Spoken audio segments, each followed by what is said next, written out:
Selamat siang, Dok dan teman-teman semuanya. Perkenalkan, nama saya Nimade Widari Kepitaloka dengan NIM 2009511011025 dari kelas A angkatan 2020. Di sini saya akan mempresentasikan mengenai pemeriksaan sistem syaraf dengan dosen pengampu Dr. Hewan Putu Ayu Sisyawati Putri Ningsi MSc. Baik, yang pertama saya akan menjelaskan mengenai fungsi. Sistem syaraf berfungsi menerima, mengukur, dan mengatur informasi dalam bentuk sinyal melalui jalur sensorik. Kemudian menyimpan, mengolah, dan menjalankan informasi tersebut dengan cara mengaktifkan efektor melalui jalur sensorik. Faktor-faktor intrinsik sistem syaraf yaitu ada transmisi sinyal, reseptio, dan konduktio. Sistem syaraf terdiri atas dua sistem besar yaitu sistem syaraf pusat atau SSP dan sistem syaraf perifer atau SSPI. Sistem syaraf pusat terdiri dari otak dan medula spinalis dan sistem syaraf perifer terdiri dari syaraf kranialis, syaraf spinalis, ganglia, ujung organ, dan sistem syaraf otonom. Pemeriksaan sistem syaraf dapat dilakukan dengan cara melalui inspeksi, dilanjutkan dengan palpasi, uji refleks, dan dengan teknik pengambilan cairan cerebrospinal. Alat bantu yang dapat digunakan untuk pemeriksaan sistem syaraf yaitu ada palu perkusi, klem arteri, dan lampu pen yang dapat kita lihat pada gambar. Proses pemeriksaan sistem syaraf dapat dilakukan dengan cara melalui riwayat atau anamnesis dengan pemeriksaan fisik dan dengan pemeriksaan neurologis. Baik, pemeriksaan pertama yaitu melalui riwayat atau anamnesis. Seorang dokter hewan harus dapat lebih mengutamakan anamnesis dan keadaan umum yang memunculkan kejadian penyakit syaraf.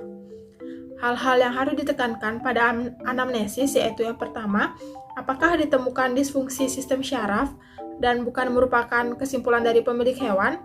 Dan yang kedua, di manakah letak gangguan dalam sistem syaraf tersebut. Yang ketiga, adakah kemungkinan anamnesis yang disampaikan pemilik hewan merupakan penyakit di luar sistem syaraf?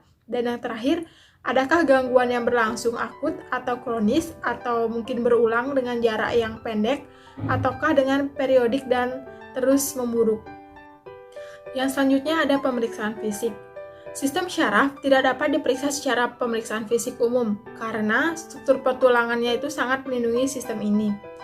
Dokter hewan harus melakukan pemeriksaan fisik yang bersifat spesifik dengan memeriksa dan mengevaluasi aktivitas motor spesifik dan lokalisasi.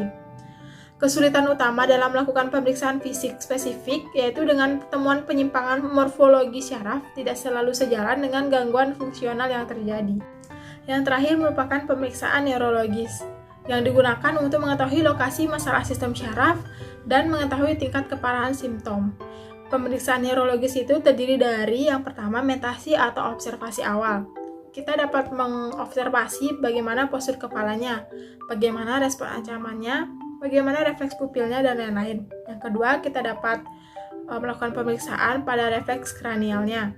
Yang ketiga, kita dapat melakukan pemeriksaan atau observasi dengan cara berjalannya atau postur tubuhnya. Kita dapat mengevaluasi bagaimana cara dia berjalan, berlari, berdiri, dan lain-lainnya. Yang keempat, kita dapat melakukan pemeriksaan refleks spinalnya, bagaimana gerakan kaki depan dan kaki belakangnya. Yang kelima, kita dapat melakukan pemeriksaan gnosis fancy atau yang digunakan untuk mengevaluasi feeling atau depth pain-nya. Dan yang keenam merupakan pemeriksaan tambahannya seperti bagaimana kita tahu adakah nyeri pada punggungnya dan bagaimana atrofi otot kakinya.